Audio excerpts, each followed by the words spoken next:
talk about, we kind of covered personalization and we spoke about digital human, but I'm really curious about what you touched slightly on is the product formulation.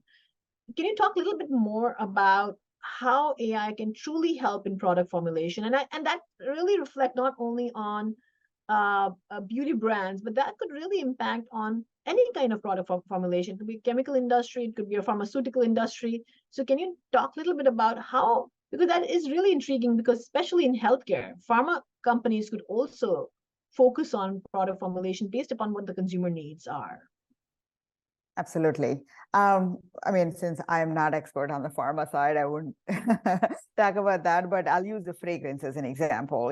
Every fragrance or any fragrance might have, I don't know, 100 ingredients, right? Some are minute amounts and some are larger amounts. It varies, right? So it's the combination of different ingredients that creates that smell, right? So today, as a human, you can only test for so many formulations. I don't know what the exact number is, but there is a limitations to what our human nose can test and figure out what the right smell is, right scent is.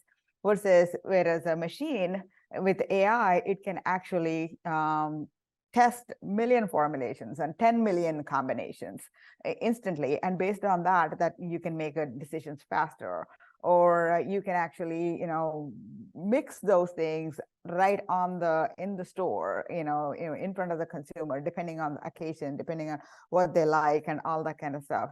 That really, and also, taking the consumer data and what the past preferences are and all of that, right? Consumer insights, etc. You can decide which products do well, and based on that, you come up with the different combinations. Increase this ingredient by 10%, decrease the other ingredient by 20%. You can play with a lot of combinations and come up with a few that actually make sense that you think would be successful. I think AI would play a huge role in providing that kind of recommended successful formulas. So that's one area I think it's going to take off in the next couple of years. I see a potential for a huge growth opportunity there. And the same concept applies to pharma or any other product too, but I just use fragrance as an example.